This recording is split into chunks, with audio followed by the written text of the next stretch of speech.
Tonight, the disturbing discovery. A veteran New York City police officer under arrest for allegedly hiring a hitman to kill her estranged husband. Authorities enlisting his help in an elaborate undercover sting operation. Here's ABC's TJ Holmes. This is a New York City police officer tasked with protecting and serving, who, according to the FBI, went out and tried to hire a hitman in order to kill her estranged husband and the daughter of her boyfriend. It's not something that you expect from any police officer. At first look, 34-year-old Valerie Cincinelli is a role model, a 12-year decorated veteran of the NYPD and mother of two. But federal authorities say behind the scenes, she was plotting murder for the past few months. Her story made headlines last Friday. With a shocking story involving an NYPD officer accused of hiring a hitman to kill not only her estranged husband, but her boyfriend's teenage daughter as well. I didn't want to believe it, but apparently it's true. What convinced you? When the feds staged my death. Isaiah Carvalho Jr. was supposed to be dead by now, if not for a botched murder-for-hire plot with two targets, Carvalho himself and the other, a teenage girl. The alleged mastermind behind it all, Cincinelli, once the love of his life. Does that sound anything like the woman you married is capable of? I didn't think she would be capable of it, but now I don't put anything past her.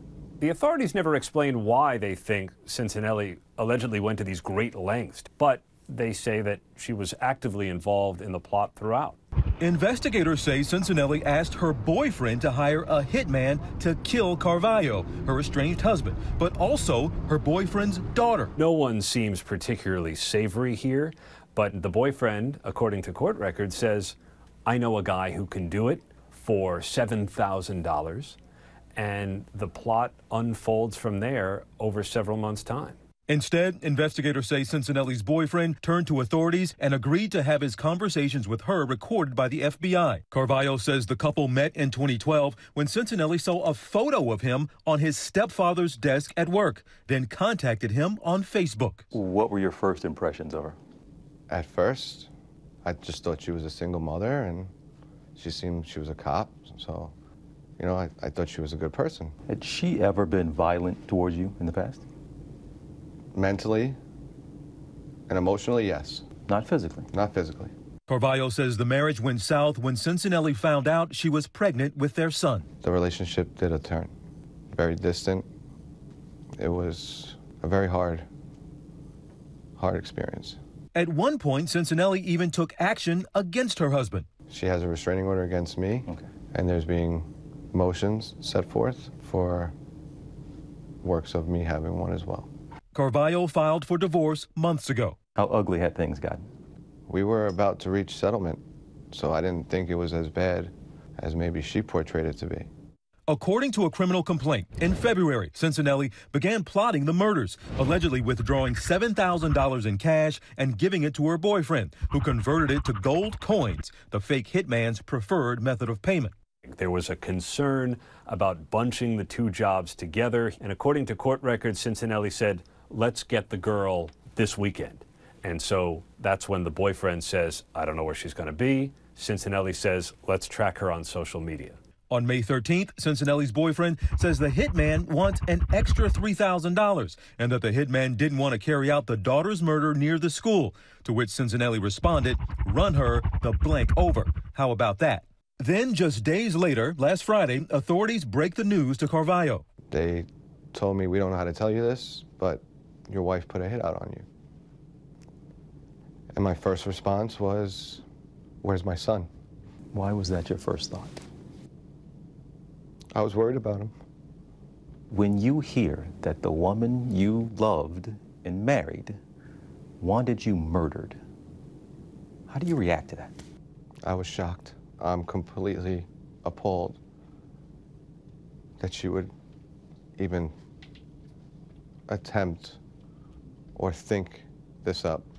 But that wasn't the only surprise the cops had for him. They're like, "We need your help. We're going to need you to do something for us in order to further our investigation." They ended up taking me to an undisclosed location and had me fake my death and took pictures of it. What did they have you do that morning? They had me sit in my car. They put glass on the floor and all over me and had me hunch over into the passenger seat. What was that like for you? The craziest thing I ever had to experience in my life. As part of the FBI sting, detectives went to Cincinelli's home to say her husband was murdered. And later, FBI agents, posing as the hitman, text the fake death photos for her to see. She was arrested a short time later after allegedly discussing an alibi with her boyfriend.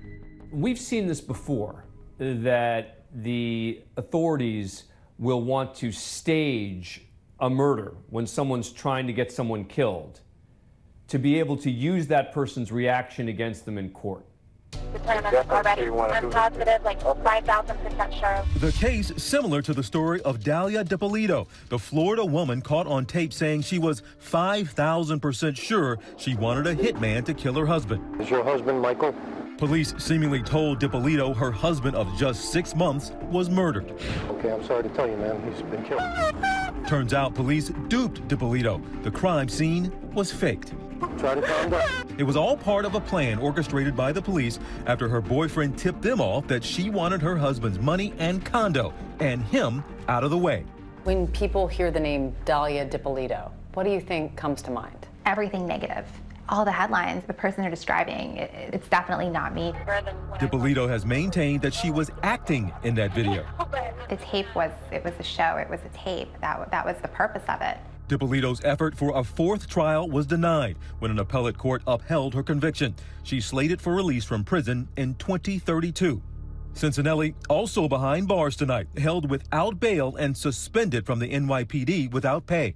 The judge is not releasing her on bail based on the strength of the evidence against her. Cincinelli's family has come to her defense. I guarantee you my daughter is innocent of this. Will come out in court. This guy that she's involved with is a wacko psycho. This is the second time he's had her arrested. Carvalho says his focus now is on his son, telling him only that his mom is on a military trip. Are you still fearful of your life in any way? Yes, I am. What are you fearful of at this point? I heard that she was going and contacting other people. I'm scared to go to where I work and put anybody in danger. If or when you have an opportunity to speak to her again, what are you itching to say to her? Why? Do you need answers from her? To be honest, I don't even think I want them. I guess I really didn't know her. Hi everyone, George Stephanopoulos here. Thanks for checking out the ABC News YouTube channel. If you'd like to get more videos, show highlights, and watch live event coverage, click on the right over here to subscribe to our channel, and don't forget to download the ABC News app for breaking news alerts. Thanks for watching.